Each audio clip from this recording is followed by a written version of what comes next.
A volume constante, vai falar dela a pressão constante, tá?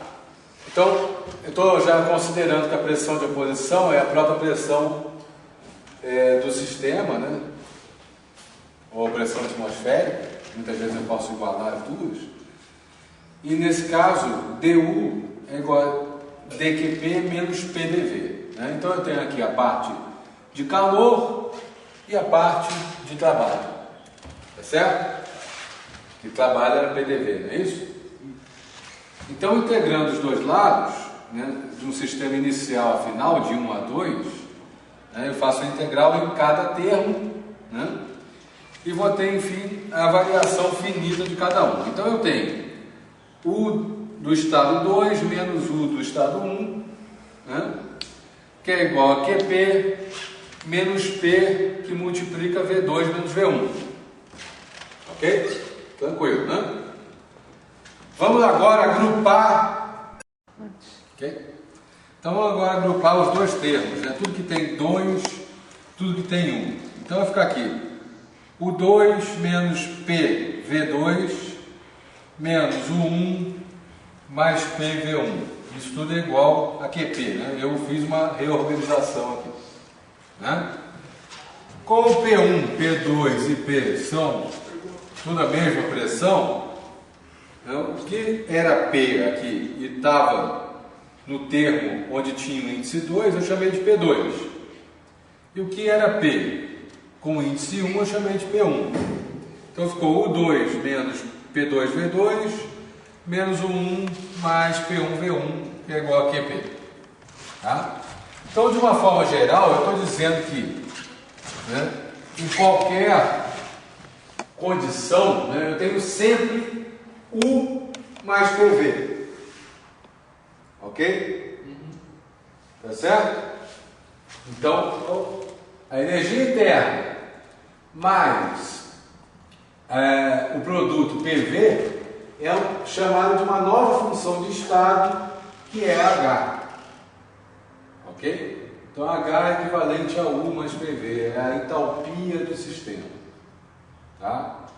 Então observa que H depende de U, né? Que por sua vez depende de Q e do trabalho. Tá? Então, por definição, eu estou dizendo que H2 menos H1, né, que seria o ΔH, ok? É igual ao calor à pressão constante, QP. Tá?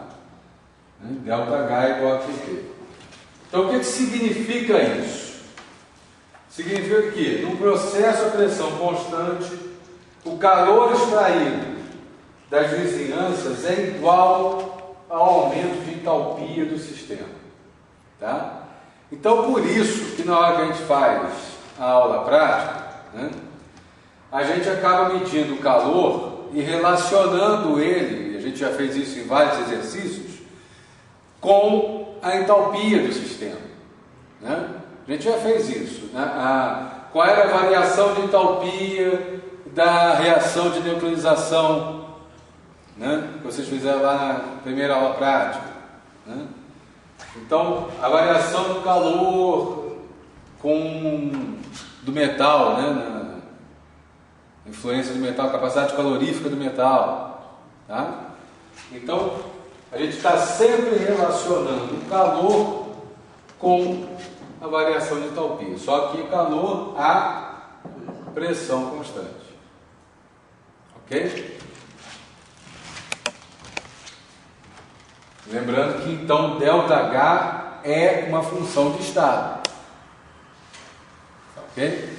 Isso pode ser um pouco confuso às vezes pensar, né? Porque eu sei que calor não é função de estado, mas ΔH é. Como é que eu posso igualar um com o outro? Né? Mas observe que eu estou considerando que o calor aqui é a pressão constante. Tá? Então, a pressão constante, né, o meu QP, ele foi definido dessa forma aqui, ó. Tá? Como U mais PV. Ok? Então o QP está vindo daqui. Está vindo da própria definição de energia interna. Tá? Então, por exemplo, na vaporização de um líquido, né, sob pressão e temperatura constantes, o calor extraído das vizinhanças é o calor de vaporização. Né? Tá certo? Eu estou considerando que a vaporização de um líquido, então o que eu estou medindo ali é o calor de vaporização, é o ΔH de vaporização. Tá certo? Se eu penso que é, por exemplo, a fusão do líquido, então aquele calor medido é o calor de fusão. Então, se está a pressão constante, ele equivale ao ΔH de fusão. Ok? Então, todos esses ΔH que a gente conhece são medidos dessa forma. Né? Eu estou imaginando o sistema à pressão constante. Tá? Nas aulas práticas que a gente fez, a gente não teve nenhuma variação de pressão. Né? Na garrafa térmica ali não houve nenhuma mudança de pressão comparado com a pressão atmosférica. Né? Então a pressão era constante, era atmosférica. Então, para uma mudança infinitesimal, né, dH é D barrado QP.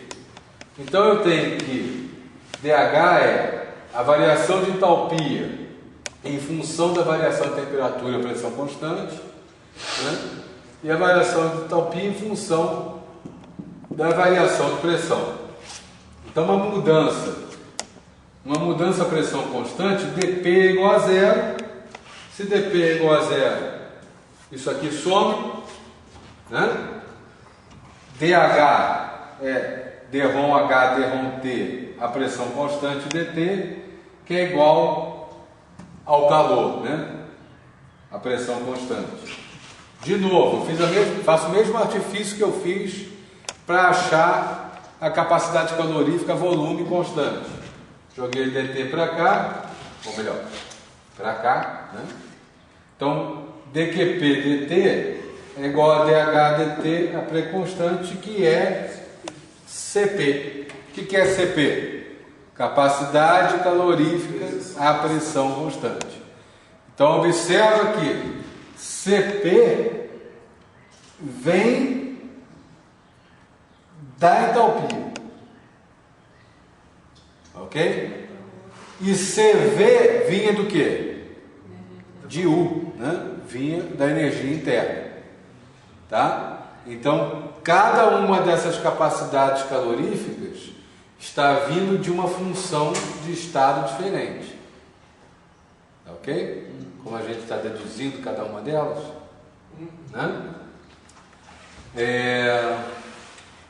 Então, de uma forma geral, né, só para encerrar essa aula, a gente fez um apanhado geral, né? Então, comecei fazendo aquele resumo, relembrando a parte de trabalho, né? De expansão e de compressão, né? Do gás.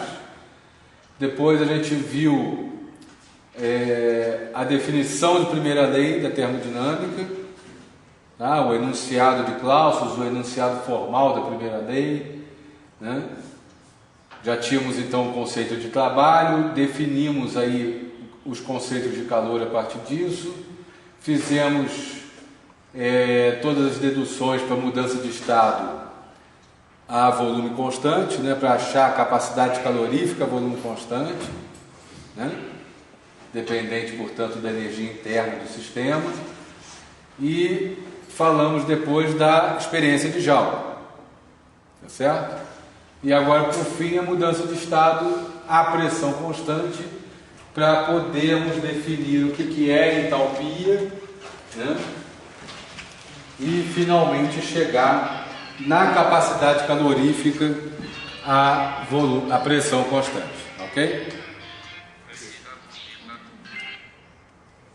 Certo? Então é só isso, estudem, viu? Vocês também. Eu acho que essa aula dá uma visão bem geral do que a gente acabou de ver, do que a gente tinha que estudar nesse capítulo, né? Nesse capítulo final, capítulo 11. Fizemos uma revisãozinha de outros capítulos aí. E dá um apanhado bom para a terceira prova e para o conhecimento de vocês também. Vai ficar bem fundamentado para depois, na parte de segunda lei e equilíbrio, né? Ok?